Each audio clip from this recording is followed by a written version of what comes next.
Me siento muy honrada de estar aquí en Córdoba. Por un lado porque vengo de una universidad jesuita en la cual he trabajado 30 años y sabemos cuál es la tradición que tiene aquí también la parte jesuita en la universidad. También es un honor estar acá por el asunto de la reforma universitaria, que ha sido muy importante para toda América Latina. Y bueno, es la segunda vez que me encuentro en esta facultad, que es tan cálida y acogedora y, y que me trae muy buenos recuerdos de la primera vez que estuve acá. Bueno, el trabajo que les voy a presentar el día de hoy se lo voy a narrar con imágenes, y por eso es pesada la presentación, un poco, 2 gigas, y teníamos un poco de preocupación de que no corriera la presentación. Y voy a abusar de las imágenes, no tanto para expresar cuál ha sido la estrategia metodológica o cuál es el contenido del libro, cuáles son los capítulos, de qué va cada capítulo, etcétera, sino para transmitirles con la narrativa y con las imágenes lo que supuso o lo que supone hacer una tesis doctoral o una investigación sobre un plan que era desconocido totalmente para los bogotanos, y yo creo que en general para América Latina, ¿no?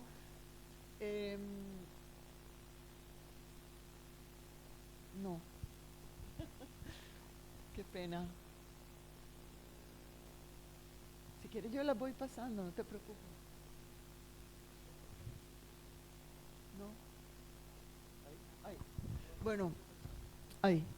¿Te aviso? Vale, sí. Bueno, todo comenzó con una investigación sobre vivienda. Cuando se fundó el Instituto de Vivienda y Urbanismo en la Universidad Javeriana, de la cual yo participé, había una preocupación muy grande que en la vivienda social estaban ocurriendo transformaciones por parte de los usuarios en menos de un año.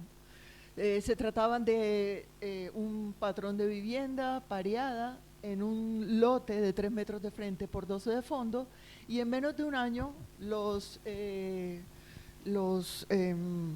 propietarios habían cambiado el programa de la vivienda. Habían tapado el patio, habían construido un tercer piso con una escalera por el espacio público para alquilar apartamentos, es decir, los propietarios estaban buscando que la vivienda fuera rentable o fuera productiva para poder pagar la hipoteca.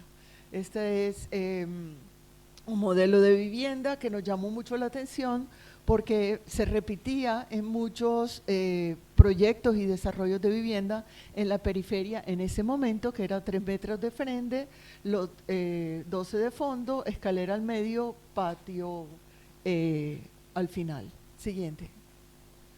Posteriormente, dirigí 2 investigaciones, uno sobre la calidad de la vivienda, cuestionando el programa que se les estaba dando a las familias en ese momento, con respecto a las expectativas e incluso a la capacidad económica de las familias, en tanto que en menos de un año habían invertido una cantidad considerable para transformarlas y cambiarlas.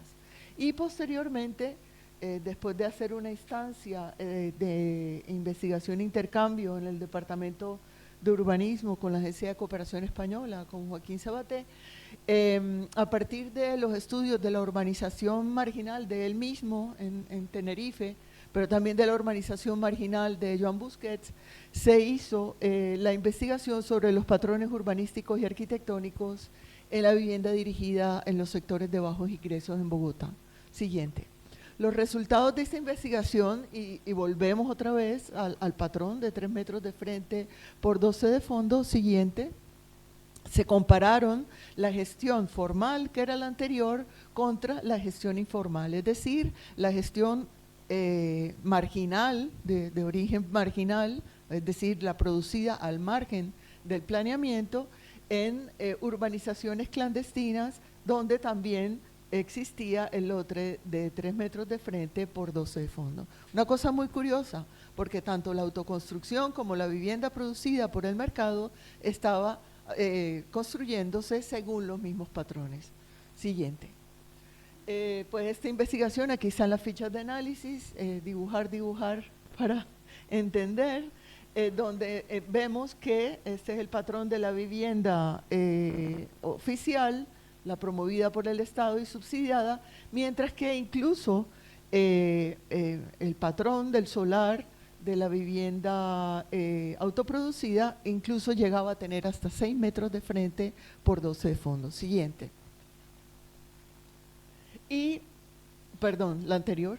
Y los levantamientos que hicimos, pues nos dimos cuenta que era un sello que se repetía constantemente: escalera lateral, ya sea un poquito más adelante, un poquito más atrás, patio cubierto o patio posterior.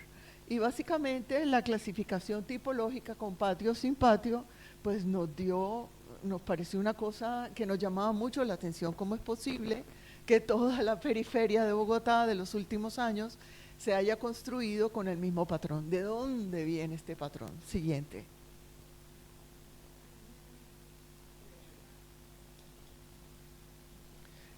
Da la casualidad que en las oficinas donde se creaba el recién promulgado Instituto de Vivienda y Urbanismo, estaban las oficinas de Carlos Arbeláez Camacho, fundador de los Institutos de Investigaciones Estéticas, con Busquiazo en Argentina, con el otro instituto también en Caracas, ahora se me olvidan los apellidos, el otro instituto también de investigaciones en México, y resulta que un día de lluvia cualquiera, las canales del edificio estaban tapadas por hojas y caía mucha agua en los archivadores de Carlos Arbeláez Camacho, que se había encargado de levantar todo el patrimonio colonial e incluso luego posteriormente republicano de Colombia. Y claro, para nosotros aquello era un gran tesoro, éramos jóvenes arquitectas y empecé a sacar los archivos de esos archivadores metálicos pesados para poderlos mover y que no se mojaran los documentos que estaban adentro. Y lo que puse en mi escritorio ya cuando pasó todo y empecé a mirar eran archivos de la confección del plan de Le Corbusier y José Luis Sert para Bogotá, en donde había cantidades de reportes de periódico, habían cartas, correspondencia con Le Corbusier directamente, porque resulta que Carlos Arbeláez Camacho había sido director de la oficina del Plan Regulador de Bogotá cuando Le Corbusier, José Luis Sert y Paul Lester Wiener hacían el plan. Por lo tanto, yo dije, por un lado dije, esto fue mucho más importante de lo que pensábamos. En ese momento no conocíamos el plan de Bogotá. Estoy hablando de principio de los 2000. Siguiente.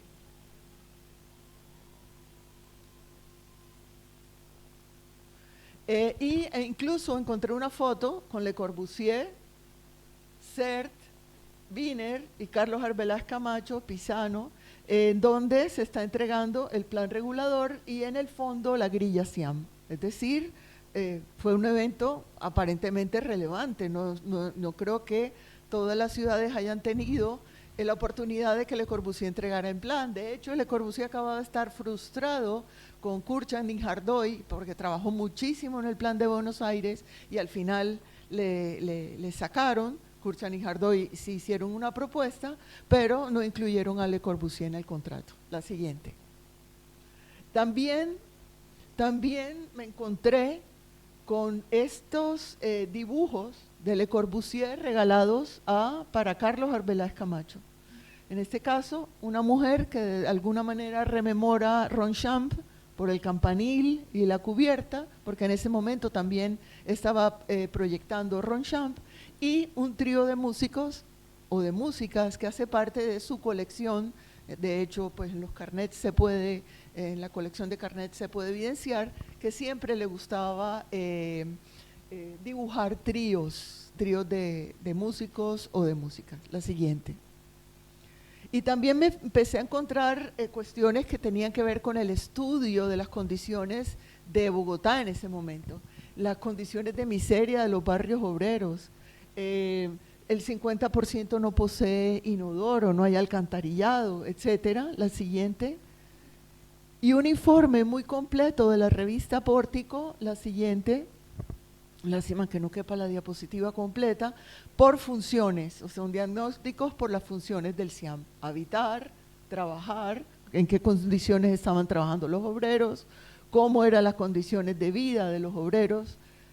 La siguiente, esta es la de circular, lástima que no la vimos. No se puede ampliar la pantalla para que se vea entera. Ah,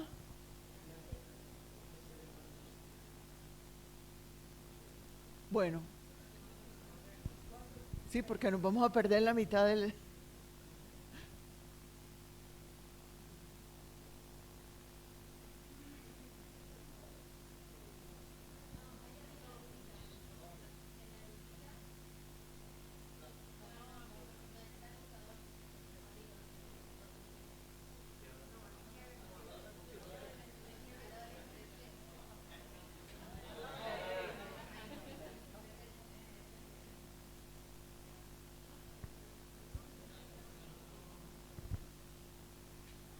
No,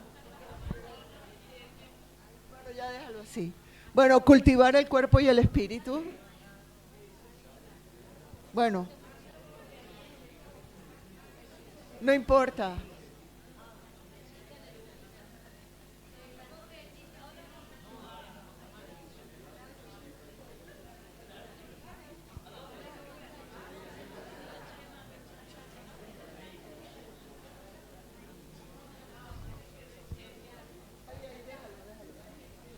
Bueno, cultivar el cuerpo y el espíritu y las conclusiones.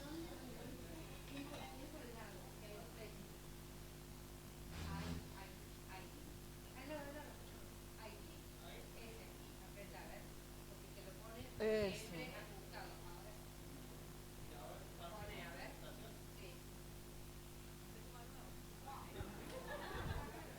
Bueno, no importa. Bueno, no importa. Siguiente. Siguiente.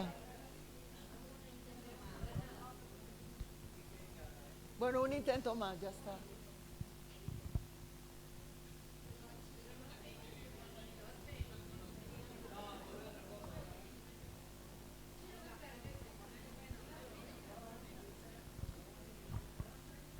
Aquí mira.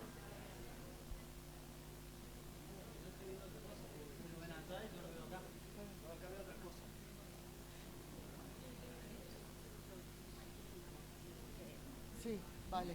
No importa, sigamos así.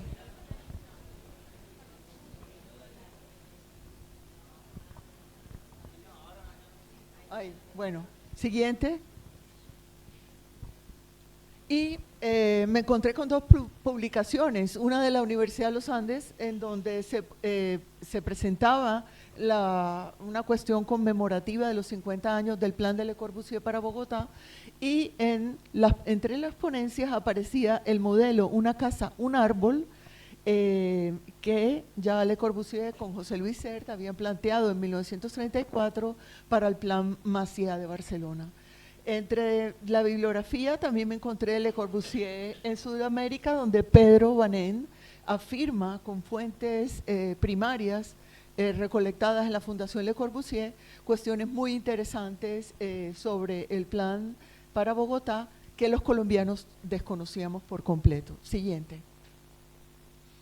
En las obras completas de Le Corbusier, a duras penas, él menciona la cuestión de las 7 vías que se derivan de la aplicación del sector y de la jerarquía vial en Bogotá, que luego aplicaría en Chandigarh, y también, sobre todo, hace mucho énfasis en su proyecto para el centro cívico, que al final no le fue contratado y por el cual tuvo muchas peleas y muchos dolores y frustraciones. Siguiente.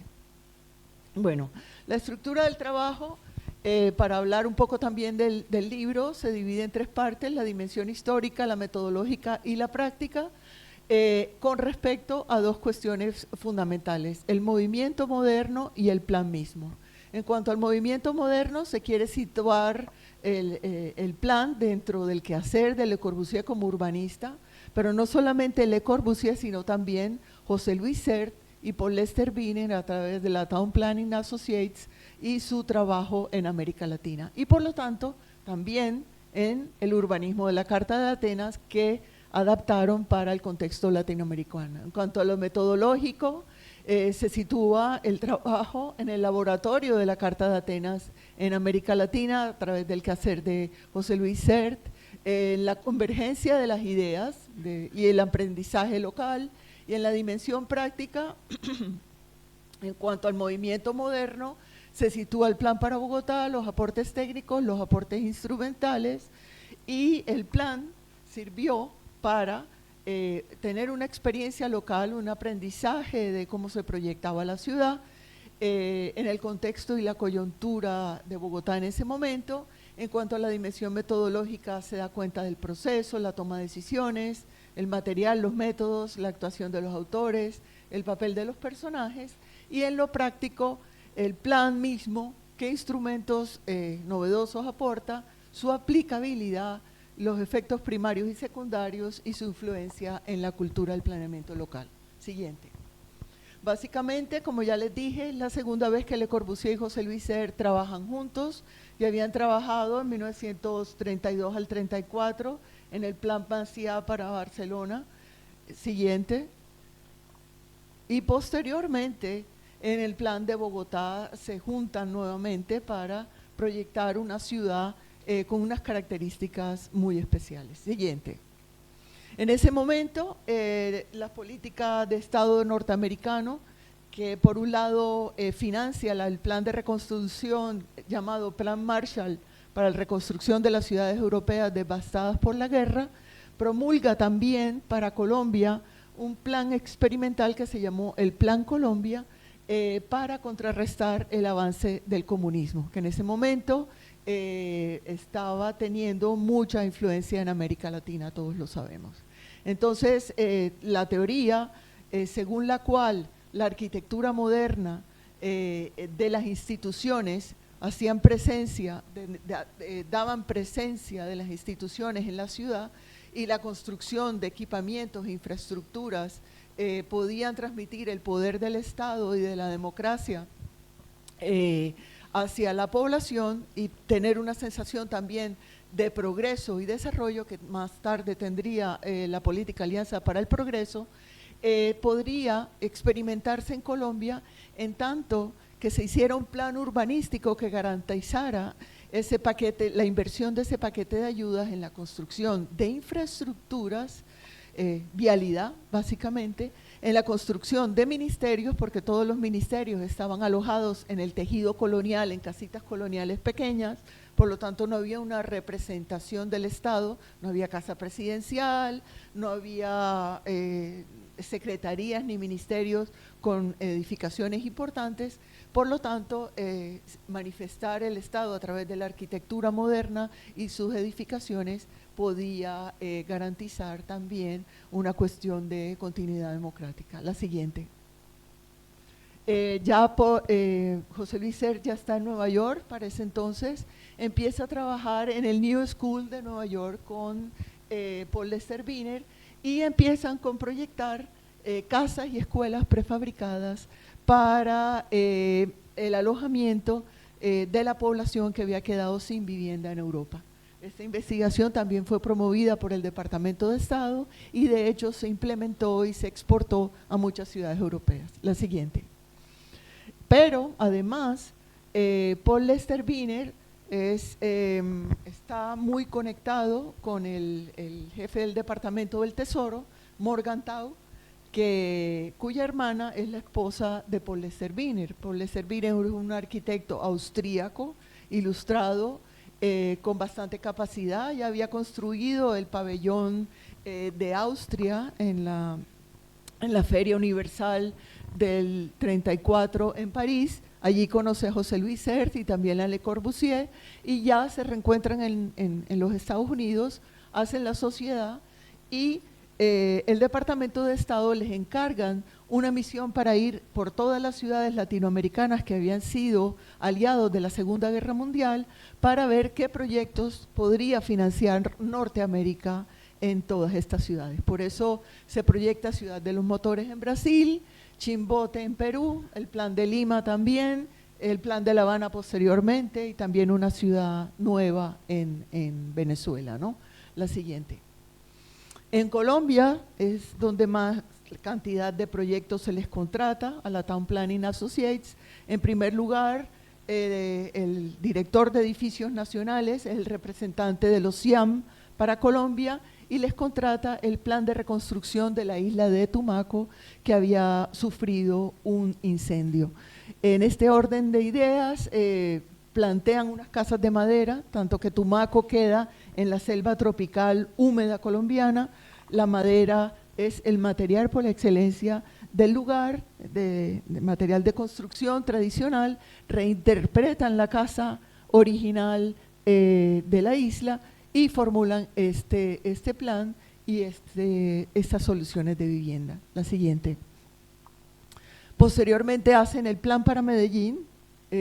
José Luis Ser también interpreta con mucha maestría el territorio. Medellín es un valle entre dos montañas, con el río Medellín en la mitad, y lo que él interpreta es, por un lado, todo el sistema ecológico o la base ambiental de todos los ríos y quebradas que desembocan en el río Medellín, que está en la mitad del valle.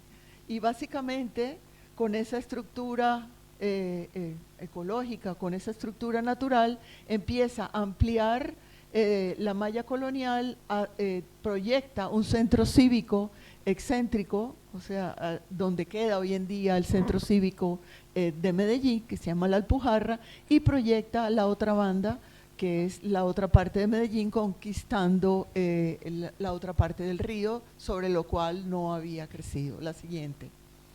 También proyecta el plan para Cali, algo también muy similar, los corredores verdes, que también bajan de las montañas, el centro cívico y un corredor cultural, y también proyectos de vivienda y una extensión básicamente lineal pegada a la falda de los cerros de los Farallones de Cali. Siguiente. En ese momento, Le Corbusier está trabajando en la Comisión Permanente para la sede de las Naciones Unidas, montan un taller para todos los arquitectos participantes en el Rockefeller Center y resulta que su maqueta del edificio para la sede de las Naciones Unidas es la forma elegida, pero el contrato se lo dan a Harris, que ha sido el arquitecto de toda la vida de los Rockefeller, en la medida en que los Rockefeller no quieren a Le Corbusier como arquitecto, sino a Harris, que ya había proyectado el Lincoln Center, porque ellos fueron los donantes del solar del edificio de las Naciones Unidas en Nueva York. Entonces, por ese fracaso, resulta, por cosas del destino, que el que había organizado la Comisión Permanente para la sede de las Naciones Unidas es un colombiano apellido Zuleta, y le dice, oye, Le Corbusier, CERT está en Bogotá, ¿por qué no te vas para Bogotá y vemos qué opciones tienes allí con el alcalde y te das un paseo por Bogotá, porque pues allí también se está necesitando cuestiones de arquitectura y de urbanismo? CERT ya proyectó Medellín, él estaba al tanto de todos los contratos de CERT, porque además tuvieron una amistad muy cercana, y José Luis Le Corbusier llega a Bogotá en junio del 47 proveniente de Nueva York. Da conferencias en el Teatro Colón, visita la Universidad Nacional, esta es la foto de la Universidad Nacional, la siguiente, y socializa con toda la élite intelectual, con el alcalde, con todos los arquitectos en ese momento que están siendo profesores de la recién creada Facultad de Arquitectura de la Universidad Nacional de Colombia. La siguiente. Y se firma un plan para Bogotá, cuáles son los alcances, y un acuerdo de confidencialidad firmado por Salmona, Germán Samper y Reinaldo Valencia, entre otros, Yanis Xenakis y todo el grupo del taller que en ese momento está trabajando con Le Corbusier en París. Siguiente. Llega a Bogotá en 1949, ya contratado, hace trabajo de campo, recorre en la ciudad con José Luis Sert y Paul Lester Wiener. Este es Carlos Arbeláez Camacho. La siguiente. Y para hablarles un poquito del territorio que va a proyectar, Bogotá, este es un plano colonial, crece recostada a los cerros orientales, unos cerros que se remontan hasta 3.200 metros sobre el nivel del mar. Bogotá, la planicie que nos explicó Isabel, está a 2.600 metros sobre el nivel del mar. Es una llanura muy, muy grande y la colonia funda Bogotá contra los cerros como, por un lado, forma de protección de los cerros, ataques sobre los cerros, pero también porque los cerros proveyeron los materiales de construcción, el agua, la madera, el carbón, la piedra, la arcilla, etcétera, para poder construir la ciudad. Básicamente este es el paisaje de Bogotá, estos son los cerros orientales y aquí se esboza pues las torres de la catedral. Este es el territorio sobre el cual se desarrolla la ciudad de Bogotá. La siguiente. En ese momento tenemos acá la ciudad colonial contra los cerros, con un crecimiento lineal hacia el norte, a un municipio que era de veraneo, que se llama Chapinero, pero sobre todo tiene un crecimiento tradicional ligado a las infraestructuras, en este caso a los caminos coloniales y sobre todo la siguiente, sobre todo vinculada a las rutas del tranvía. Básicamente, en ese momento, las rutas del tranvía son las que explican la forma urbana de la ciudad. Siguiente. Los estudios del Plan para Bogotá hacen una revisión de las formas de crecimiento, en este caso de la mancha urbana. Siguiente. Y se proyecta en dos fases. La primera fase, contratada a Le Corbusier, con José Luis Sert y Paul Lester Wiener como asesor, y la segunda fase, que es un plan de detalle, contratado a José Luis Sert y Paul Lester Wiener, pero con Le Corbusier como asesor. Básicamente, esto es como la idea principal y aquí ya se van a detallar todas las características de esa ciudad para fabricar la normativa. La siguiente. Empieza el trabajo de campo, proyectando Le Corbusier, sus apuntes, sobre todo se preocupa mucho por sus edificios del centro cívico. La siguiente, también por los cálculos de los sectores, cómo las vías podían configurar sectores autosuficientes, permeados por por los cordones verdes de las quebradas y los ríos que bajaban de los cerros. Siguiente. Hay un cálculo de densidad importantísimo, se hace un censo de todas las viviendas y de las densidades actuales para ver cómo se puede completar ese tejido urbano existente. Siguiente. Y se empiezan a configurar cómo articular ese nuevo tejido que se va a insertar, esa nueva jerarquía vial y con el tejido existente. La siguiente. El centro cívico, por supuesto, con sus grandes unidades de habitación, con su gran inmueble que ya luego replicaría en Saint-Denis. La siguiente. Y este es el plan. Básicamente es un plan multiescalar, absolutamente dibujado, donde en primera instancia analiza la situación mediterránea de Bogotá sobre la cordillera oriental de los Andes, sin mar y sin río. Y se pregunta, ¿cómo diablos los españoles pudieron venir a fundar una capital sin un acceso directo del río? Cuando tiene el principal puerto fluvial y marítimo en Barranquilla y otro principal sobre el Caribe y otro sobre el Pacífico en Buenaventura. Sin embargo, pues Bogotá tiene que ser una ciudad autosuficiente donde tiene que tener una seguridad alimentaria a escala regional, pero al mismo tiempo una carretera que conecte con el río Magdalena, que viene siendo nuestro Paraná, y otra carretera que conecte con el puerto del Pacífico, obviamente atravesando dos cordilleras. La siguiente, aquí proyecta el aeropuerto mundial y dice que Bogotá debe tener un aeropuerto que conecte con las principales ciudades del mundo, y baja de escala y dice, oigan, tenemos que proyectar una región que garantice, por un lado, el tráfico de mercancías, la autosuficiencia alimentaria, la cuestión agrícola, el trabajo agrícola, porque en ese momento Bogotá no estaba industrializada.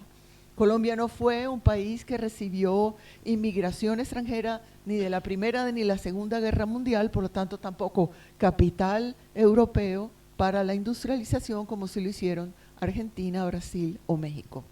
Por lo tanto, él dice, oigan, la región tiene que dar trabajo, pero también tiene que dar productos agrícolas para mantenerse a sí misma, pero también a lo mejor para vender a otros lugares de la región.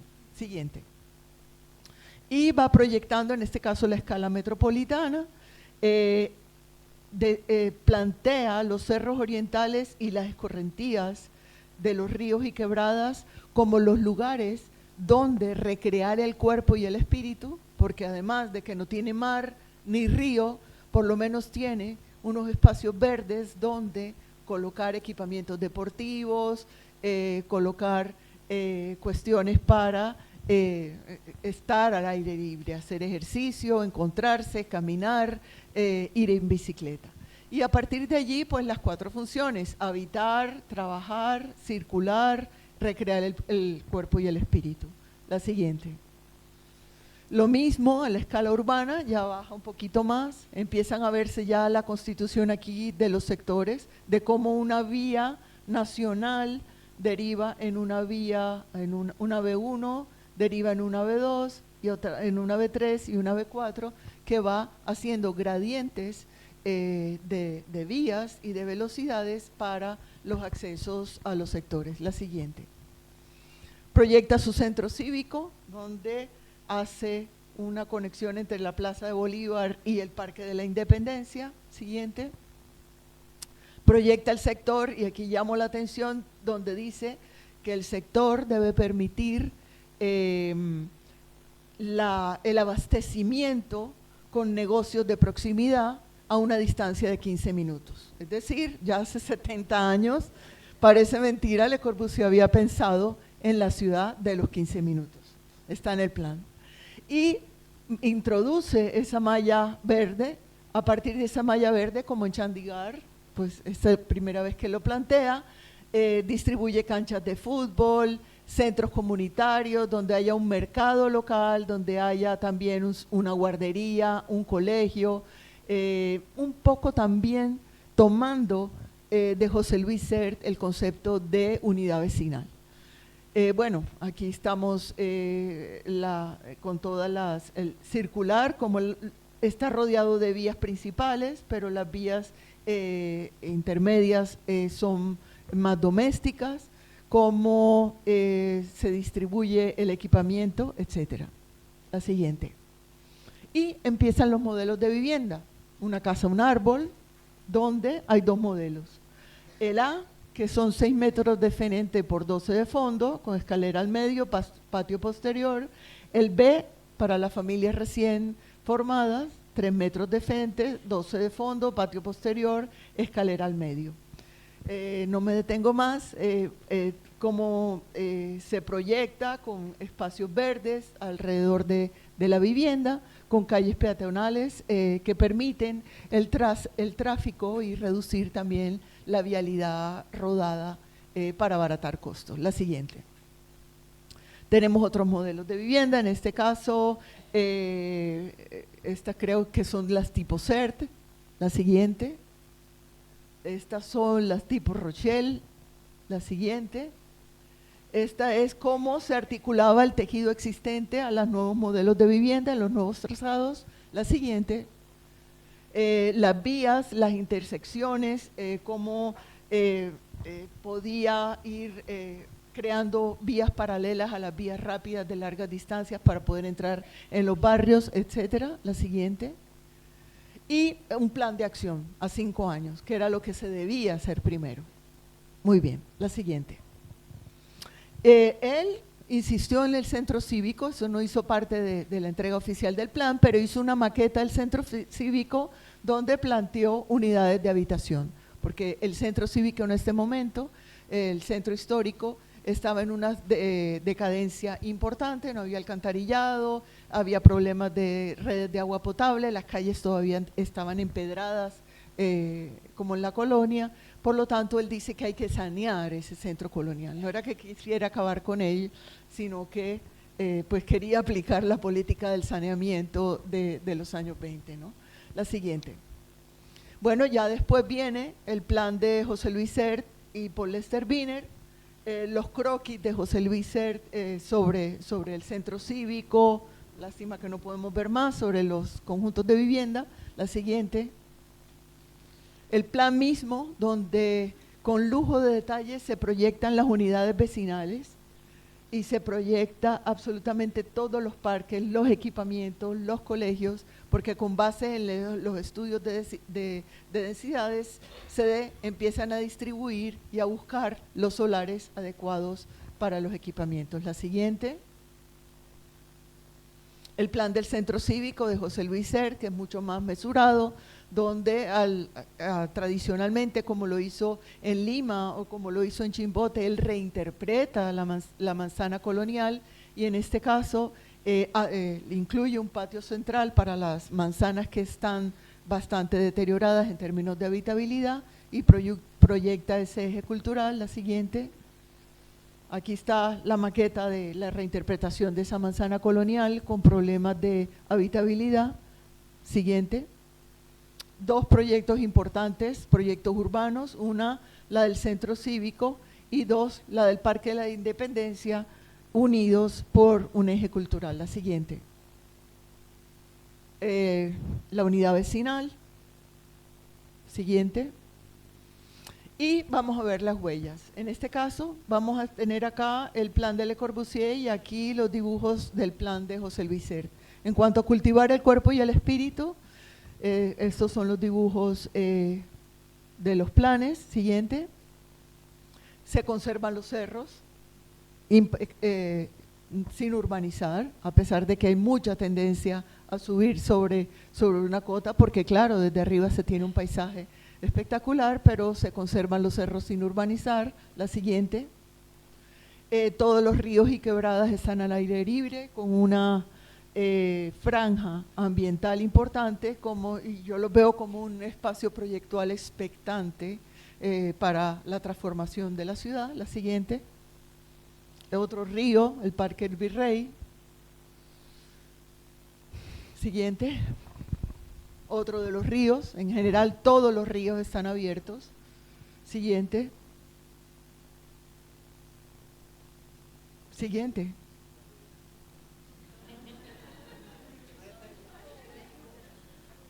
Aquí tenemos el río Fucha San Cristóbal, en el cual se alcanzaron a comprar 200 metros, lo que permitió a la administración de la ciudad construir vivienda social, pero también parques, ¿cierto? Es uno de los principales ríos de la ciudad. Siguiente. Aquí también tenemos el río Salitre y el humedal Juan Amarillo, donde se han construido recientemente ciclorrutas como transporte alternativo, pero también canchas de fútbol. Siguiente. En cuanto a circular, tenemos ambos planos. Siguiente.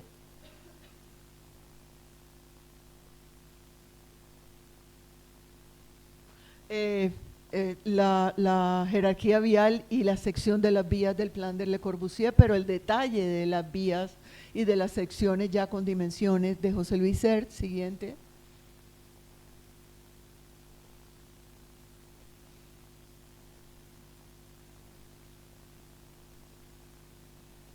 Ya las vías construidas, en este caso la calle 30 con el canal del Salitre, aquí desde otra perspectiva. Siguiente.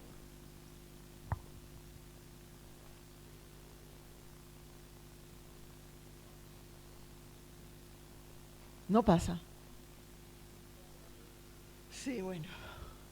Las demás vías que se construyeron también planeadas por según los lineamientos de las 7 vías, la extensión de la calle 19 y la Caracas hacia el sur, la carrera séptima y 13 y la Caracas hacia el norte, que son esas vías que vemos en zigzag en el plano. Aquí están. La siguiente. Las intersecciones, en este caso proyectadas de forma abstracta por Le Corbusier, pero ya en detalle por José Luis Sert. La siguiente.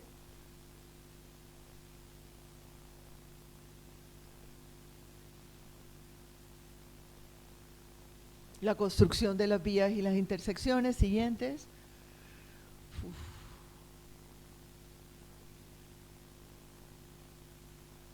La intersección que acabamos de ver dibujada por José Luis Sert de la TPA, y básicamente como es ahora que ya han construido un puente sobre la intersección. La siguiente. La iluminación incluso de las vías diseñadas por la TPA. Aquí está la foto de la iluminación, pero bueno. La siguiente. El plan es básicamente la estructura vial que tenemos actualmente, donde vemos cómo con la jerarquía existe una geometría que se repite de vías de larga distancia y de larga distancia, pero también de corta distancia, conformando unos cuadrantes más o menos regulares que nos queda como huella del trazado del sector. La siguiente. Trabajar. La tenemos en esta parte de la ciudad donde se colocó la industria, el mercado público y el centro cívico. La siguiente. Ahí tenemos el centro tradicional de Bogotá.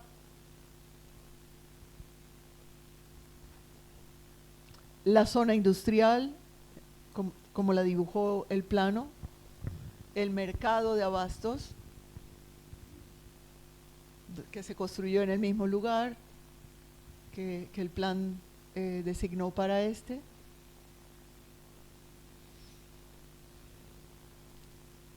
Aquí tenemos el mercado y la curva donde empieza ya la zona industrial, que ahora la vamos a ver en mayor detalle. La siguiente, que es toda la zona industrial.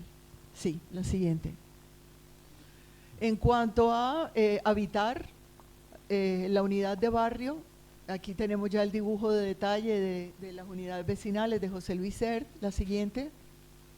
Tenemos cómo, de alguna manera, como ya lo mencionaba, la jerarquía vial va marcando ese acceso como a esas unidades residenciales menores y de barrio. La siguiente.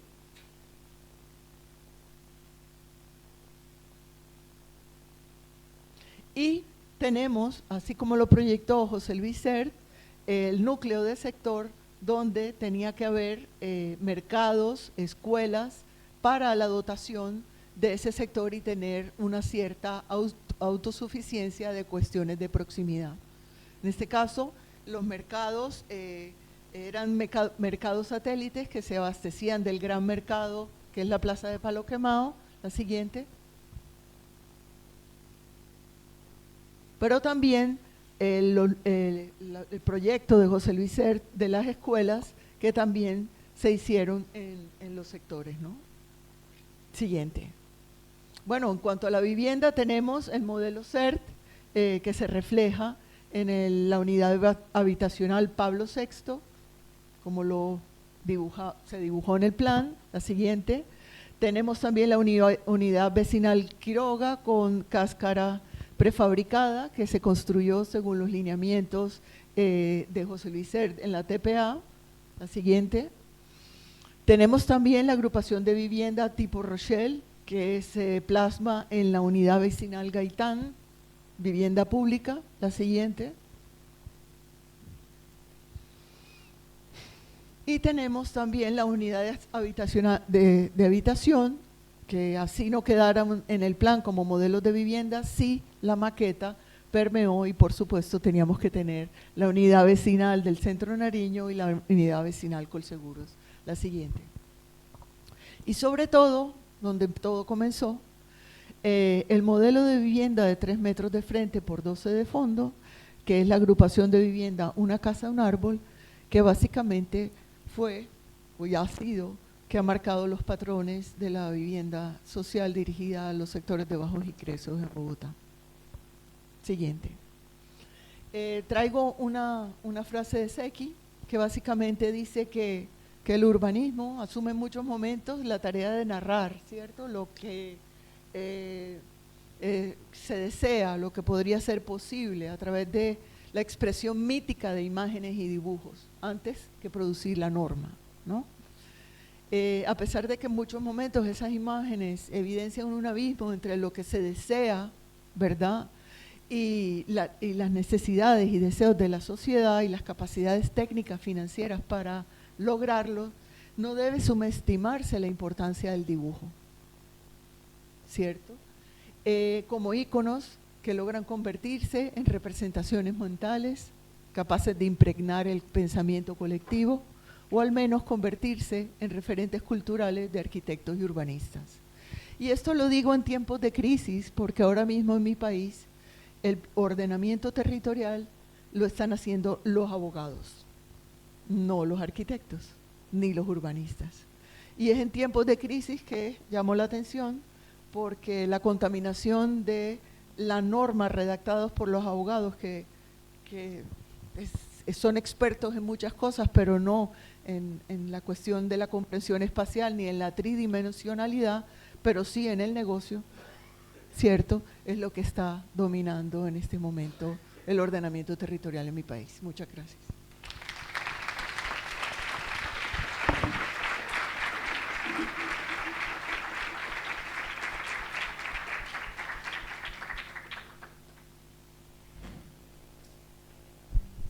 Muchas gracias, Doris. A continuación presentamos a la doctora Jean Victal y a la doctora Adelita Araujo, que acompañadas por Joaquín Sabaté, tienen algo que contarnos.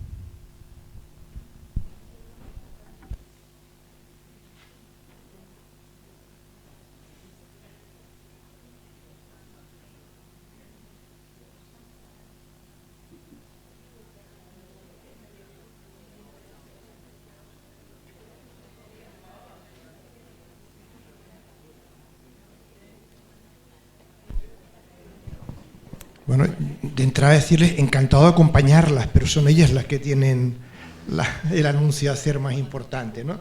Las dos profesoras que nos hablarán del próximo seminario. Buenos días, yo soy Adelita, esta mi amiga Jane, profesora en Campinas. Primero quiero pedir permisión para hablar un poco de portuñol, porque no falamos tan bien. Pero vamos falar muy despacio para que todos consigam compreender. Primeiramente, quero parabenizar por este evento aqui em Córdoba, que mais uma vez está muito bem organizado e notamos que não envolve apenas trabalho, mas também muito amor pelo que fizemos, por la pesquisa, por tudo que enfim, que colocamos neste evento de urbanismo que está há tantos anos que seguimos. Quero agradecer ao professor Joaquim Sabaté por la confiança que nos concedeu que ano que vem, em 2025, vamos realizar em Campinas o próximo evento. E estamos aqui para animá-los que compareçam em Campinas, no Brasil, para as ponências que serão aí. Vou passar agora à professora Jane para que explique muito rapidamente onde estamos, como chegamos, para que todos compareçam. Muitas graças.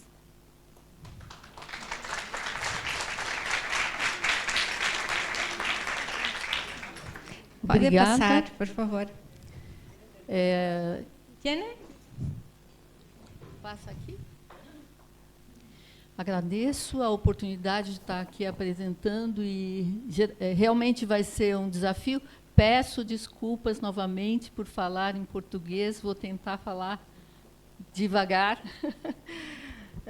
A minha tarefa aqui é convencê-los a ir para o Brasil nos visitar, né, para que a gente possa trocar, e espero fazer jus, né, à confiança de vocês e do professor Sabaté em produzir um evento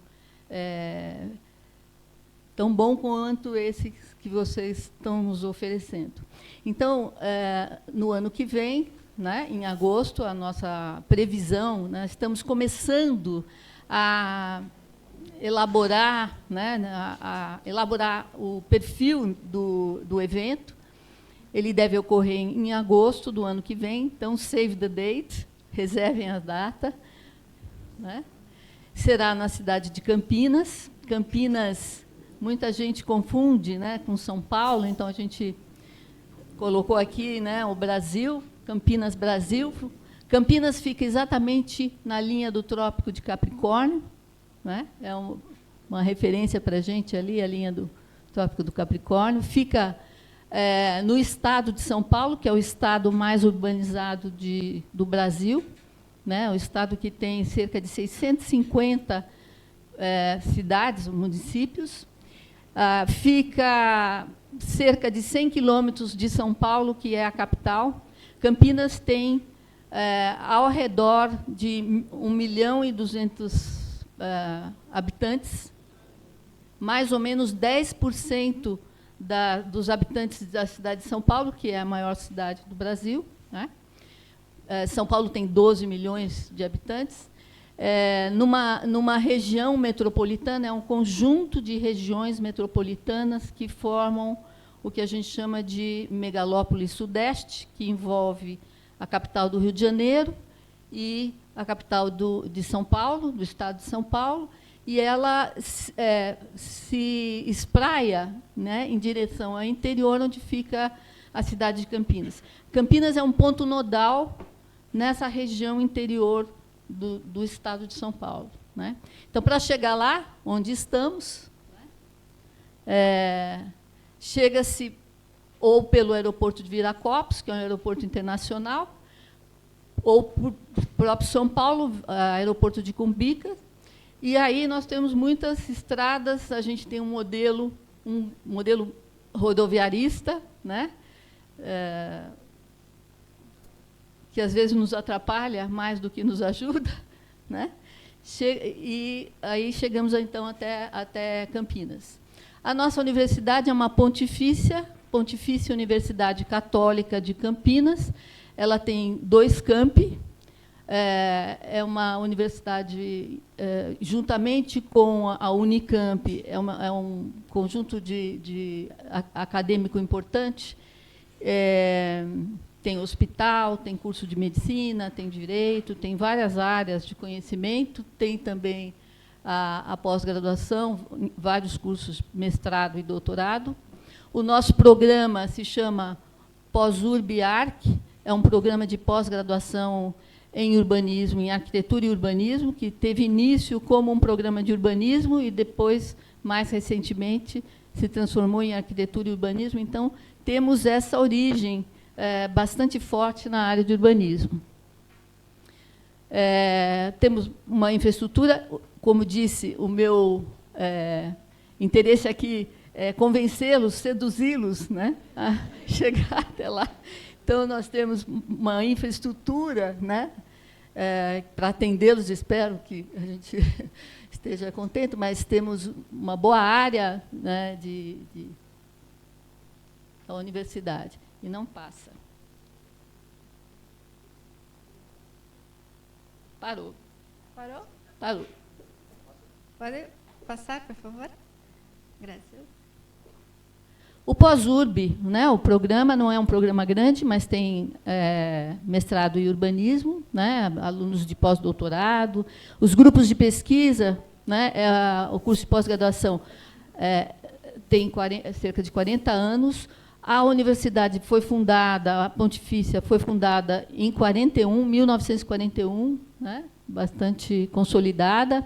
Nós temos vários grupos, a maioria deles tem essa origem no urbanismo, então, estudos urbanos, cultura e arquitetura é o grupo de pesquisa que nós fazemos parte, eu e a Adelita, mas a gente tem outros, história das cidades, ocupação territorial e ideários urbanos, laboratório de desenho e estratégias urbanos regionais, patrimônio, políticas de preservação e gestão territorial, políticas territoriais e água no meio urbano e, por fim, requalificação urbana. Então, esses são os grupos de pesquisa que temos lá no Pós-Urb.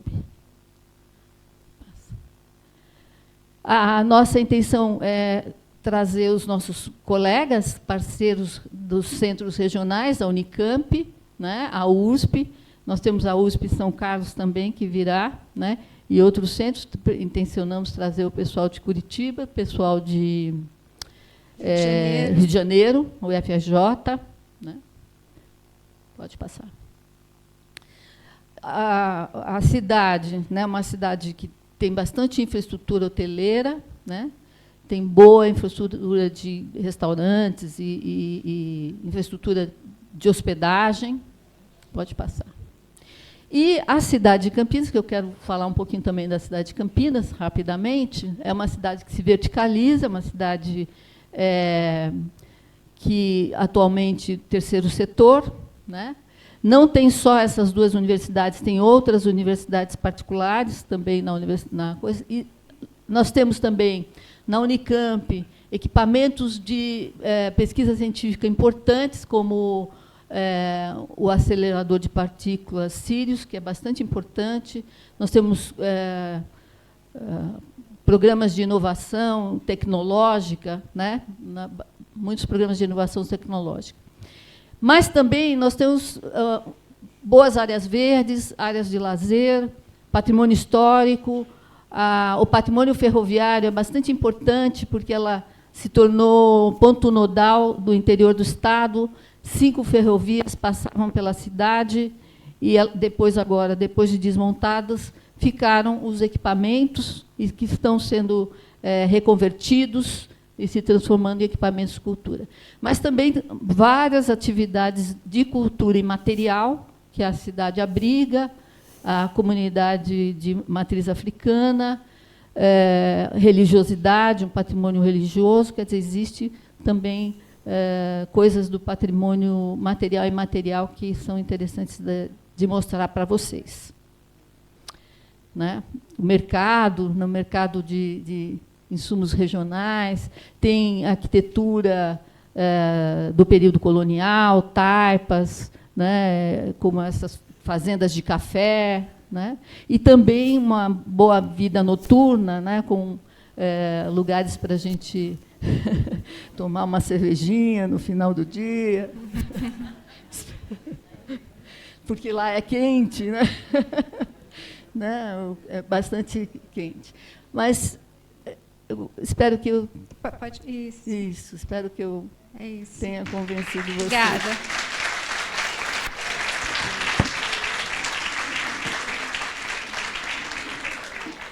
Não temos tão bons vinhos, mas temos cerveja. E creio que vão...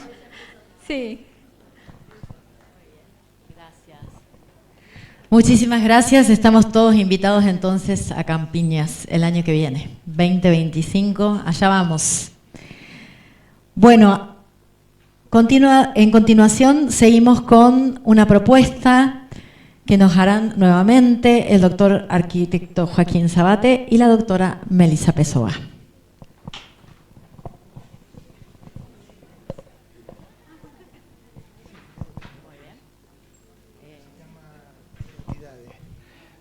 Mientras montan, 3 imágenes nada más, no me gustaría dejar pasar la oportunidad de hacer un equívoco. Que nadie se piense que en Bogotá, una ciudad de niebla y sombrero, como acostumbra decir Doris, aquel día de lluvia, ella encontró todo este hermoso material. No es así. No es así. Fueron 12 años de paciente búsqueda, no solo en Bogotá, en París, en Boston, en tantos otros lugares. Que nadie se piense que este libro es un libro más de José Luis Sert, que lo es, sino que es el libro que pone en valor esa empresa casi cultural, más que solo urbanística, ¿verdad? Ya lo he explicado vagamente, secretario de Estado, cuñado de Wiener y por lo tanto campaña, igual que la campaña de Robert Moses, de hacer intervenciones en Brasil o en tantos. Por lo tanto es no uno más, sino el gran libro sobre la obra de José Luis Sert en Latinoamérica. Que nadie se piense que es un libro más de Bogotá, a pesar de que es el que ha descrito mejor que ningún otro que yo conozca al menos esa transformación urbanística durante 20 años. Por lo tanto, ¿qué es ese libro?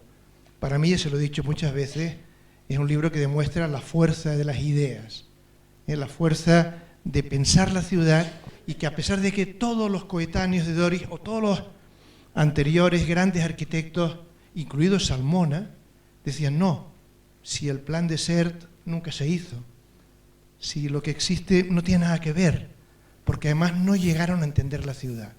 Y Doris se ha empeñado en demostrarnos precisamente esa fuerza de las ideas que se traduce durante ese periodo y tantos años después, y que nos muestra cómo la potencia que tiene, como lo hizo Mariana de Bat en su día, al hablarnos de Córdoba y Rosario, ¿no? Quería aclararlo porque seguramente si no, mucha gente se va a ir de aquí pensando, qué suerte, un día de lluvia y encuentra lo que nadie había visto, ¿no?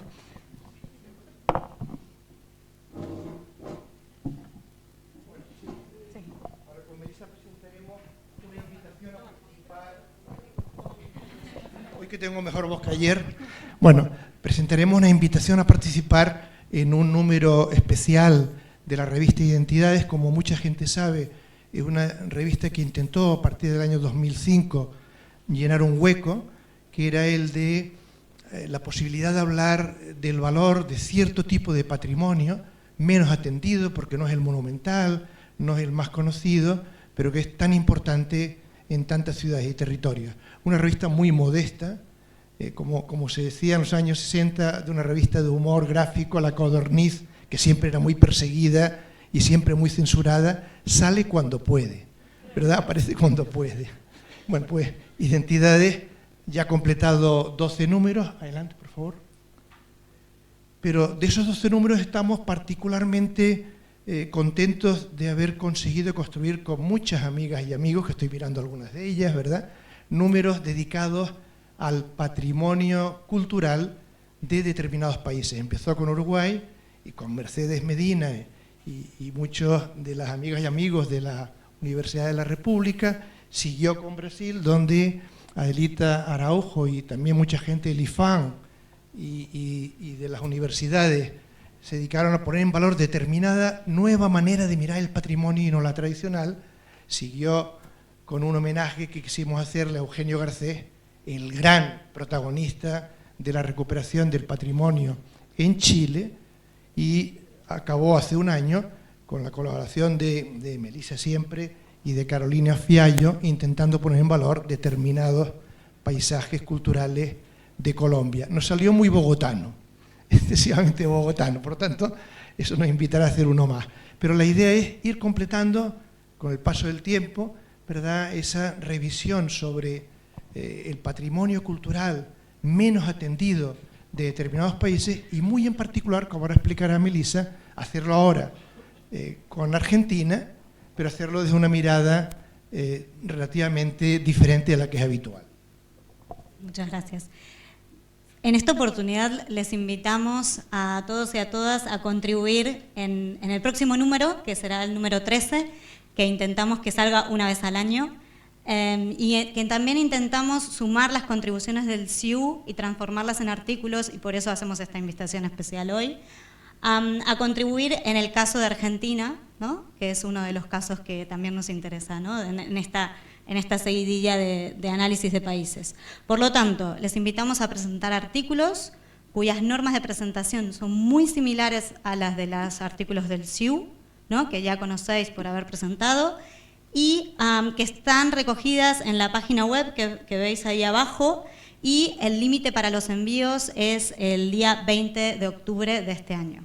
Entonces, podéis reformular alguna de las cuestiones ya planteadas en el seminario, ¿no? Sobre todo en ponencias que hemos visto, ¿no? A lo largo de estas mesas, que están muy relacionadas con estos temas, que tienen que ver con la producción, con la extracción, con la espacialización de esas cuestiones y la generación de paisajes, también en relación a las infraestructuras, etcétera, y que esperamos que sea de vuestro interés y estaremos esperando el día 20 tener vuestras contribuciones.